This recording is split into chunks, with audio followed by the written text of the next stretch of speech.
2026년 기준 대전의 입주 물량이 늘어난다고 해서 세종시 인구가 그대로 빠져나간다고 보기는 점점 어려워지고 있습니다. 즉, 대전 공급 증가 세종 인구 유출이라는 이야기는 데이터로 명확히 성립하지 않아요. 이 판단이 왜 나오는지 월간 인구 이동 데이터를 기준으로 차분히 정리해 보겠습니다. 안녕하세요. 투자돼지입니다. 이 채널은 한 방의 수익이 아니라 크게 잃지 않기 위한 투자 판단의 기준을 정리합니다. 그런데 본격적으로 들어가기 전에 오늘 이야기의 핵심 개념인 상관계수부터 아주 간단하게 짚고 가겠습니다. 상관계수는 두 지표가 같은 방향으로 움직이는지 아니면 반대 방향으로 움직이는지를 숫자로 보여주는 지표인데요. 예를 들어 볼게요. 아이스크림 판매량과 기온을 떠올려 보면 날씨가 더워질수록 아이스크림 판매량도 늘어납니다. 이런 경우는 두 지표가 같은 방향으로 움직이기 때문에 양의 상관관계라고 합니다. 반대로 기온이 올라갈수록 난방비 지출은 줄어들죠. 이런 경우처럼 하나가 늘면 다른 하나가 줄어드는 관계를 음의 상관관계라고 부릅니다.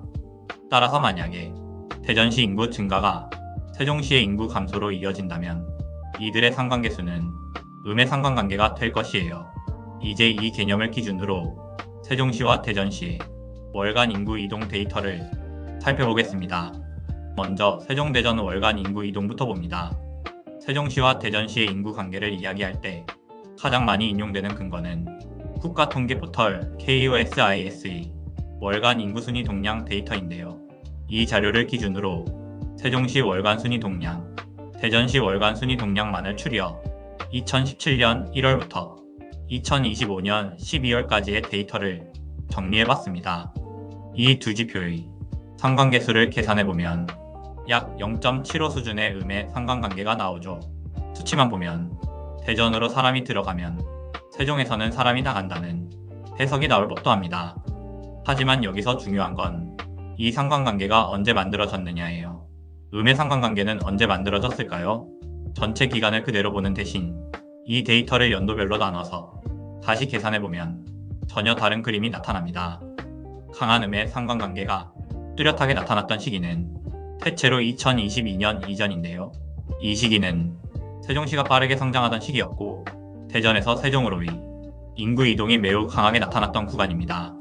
즉, 이때는 실제로 세종시의 인구 유입이 대전시의 인구 유출로 이어졌다고 해석할 수 있는 데이터적 근거가 존재하죠. 하지만 2023년 이후부터는 상황이 달라집니다.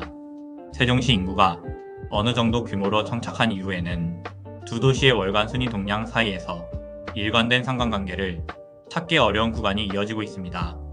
다시 말해, 과거의 음의 상관관계는 세종시 성장기의 산물이었을 뿐 최근 몇 년간의 데이터만 놓고 보면 두 도시가 명확한 대체 관계라고 보기는 어려워요. 이 내용은 입주 물량을 함께 보면 해석이 더 분명해집니다. 이제 향후 입주 계획을 함께 볼게요. 대전시는 이미 현재도 적정 수요 대비 입주 물량이 많은 편이고 이러한 공급 부담은 2027년 말까지 어느 정도 이어질 가능성이 있습니다. 반면 세종시는 상대적으로 공급 공백이 길게 이어지고 있고 의미 있는 대규모 입주는 2028년 전후에야 다시 등장하는 구조죠. 그런데 앞서 본 것처럼 현재 시점에서 세종시와 대전시의 인구 순이동은 이미 과거처럼 강한 상관관계를 보이지 않고 있습니다. 이런 상황에서 대전의 입주 물량 증가가 곧바로 세종시 인구 유출로 이어질 것이라고 단정하기에는 데이터적 근거가 부족한 것이에요. 정리해보면 대전 인구 증감과 세종 인구 증감은 항상 음의 상관관계를 보인다는 말은 과거에는 일정 부분 사실이었던 구간이 있습니다. 특히 세종시가 급성장하던 2022년 이전에는 두 도시 간 인구 이동이 뚜렷한 대체 관계를 보였던 것도 맞죠.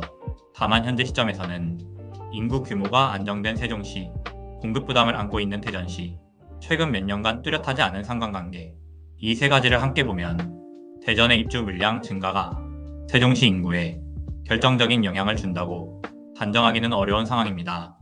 이제는 어디에 공급이 많다는 이유보다 사람들이 왜 그 지역을 선택하는지 거주 선택의 구조를 더 세밀하게 봐야 하는 구간에 들어왔다고 생각합니다. 이 채널은 사라고 말하지도 오른다고 약속하지도 않습니다. 다만 지금 이 시장에서 어떤 판단이 합리적인지를 계속 정리해드립니다. 이런 기준이 필요하신 분이라면 구독으로 함께 보셔도 좋겠습니다. 시청해주셔서 감사합니다. 투자돼지였습니다.